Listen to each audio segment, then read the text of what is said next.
Present की चार किस्में हमने बताई आपको। इन चारों में सबसे पहली किस्म है सिंपल प्रेजेंट।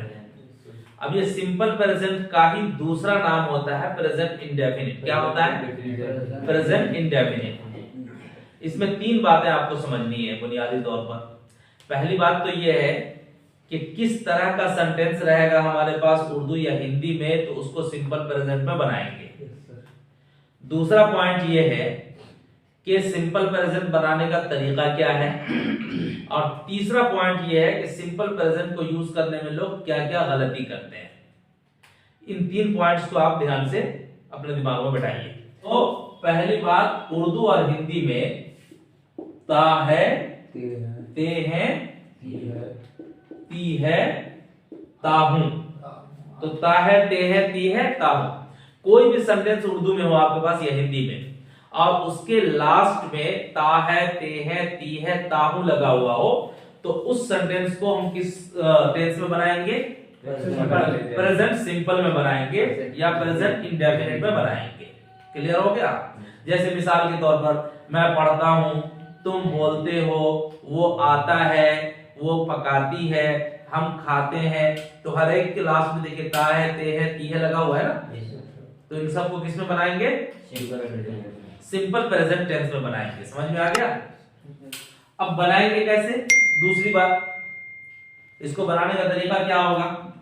तो ये आप ऑलरेडी पढ़ चुके हैं। सबसे पहले क्या लाएंगे? सब्जेक्ट। क्या आएगा? सब्जेक्ट। और सब्जेक्ट के बाद वर्ब की फर्स्ट फॉर्म आ जाएगी। जैसे मैं खाता हूं, बोलिए आई ईट। तुम पढ़ते हो, यू रीड। स्टूडेंट्स होमवर्क करते हैं, स्टूडेंट्स डू होमवर्क। तो हर एक में क्या आ रहा है? सब्जेक्ट के बाद वर्ब की फर्स्ट फॉर्म। फॉर एग्जाम्पल, आई ईट। आई हो गया सब्जेक्ट, ईट हो गया वर्ब की फर्स्ट फॉर्म। बीच में कुछ आ रहा है? नहीं, कुछ नहीं आ रहा है। ठीक है।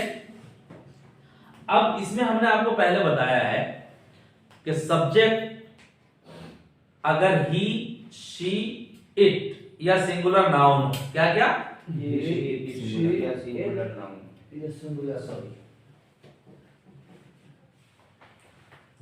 अगर सब्जेक्ट ही, शी, इट या सिंगुलर नाउन हो, तो इन चारों में से अगर कोई एक सब्जेक्ट है, तो यहां वर्ब की फर्स्ट फॉर्म पर हम क्या लगाएंगे? एस या एस लगाएंगे। जैसे आई ईट, तब तो ठीक है, ईट पे एस नहीं लगेगा। यू ईट, एस नहीं लगेगा। दे ईट, एस नहीं लगेगा। लेकिन अगर वो खाता है, ही ईट अगर बोलिए तो ही ईट्स हो जाएगा। She Yeats, it eats, Sania Yeats. समझ में आ गया? तो अगर इन चारों में से कोई एक सब्जेक्ट होगा तो वर्ब की फर्स्ट फॉर्म पर हम एस या ईएस लगाएंगे। बहुत अच्छी बात है। अब देखिए कि अगर इसका नेगेटिव बनाना हो, क्या बनाना हो? नेगेटिव बनाना हो या फिर इंट्रोगेटिव बनाना हो, तो आपको मालूम है कि नेगेटिव या इंट्रोगेटिव में हमें हेल्पिंग वर्ब की जरूरत पड़ती है।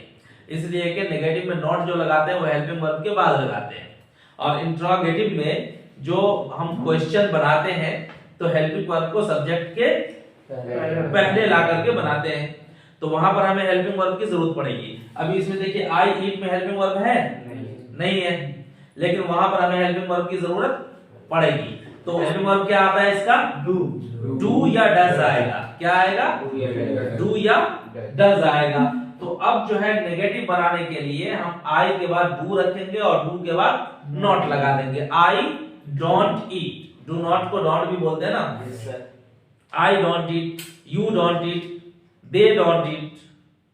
ठीक है, बॉयज डोंट ईट। लेकिन अगेन ही, शी, इट या सिंगुलर नाउन सब्जेक्ट हो तो हेल्पिंग वर्ब क्या हो जाएगा? डज। वो नहीं खाता है, कैसे बोलिएगा? He does not eat. वो नहीं खाती है, वो नहीं खाता है, जानवर है कोई, इट डज नॉट ईट।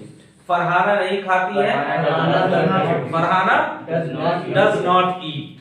अब तीसरा पॉइंट, इसमें गलती क्या करते हैं। इसको यूज करने में बुनियादी तौर पर जो गलती होती है वो ये होती है कि यहां आई और ईट बीच में कुछ नहीं आ रहा, अफर्मेटिव सेंटेंस में देख लीजिए, लेकिन लोग इसमें इज एम आर को यूज कर देते हैं। किसको यूज कर देते हैं?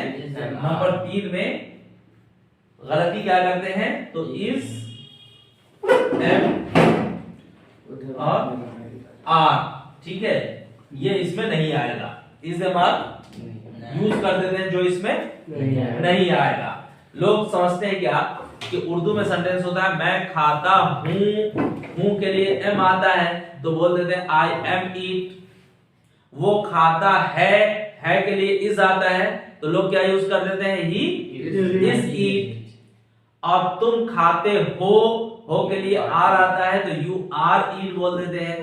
तो इसमें जो गलती होती है बुनियादी तौर पर यही होती है कि लोग इज एम आर को यूज कर देते हैं और सिंपल प्रेजेंट में इज एम आर को यूज करना दुरुस्त नहीं।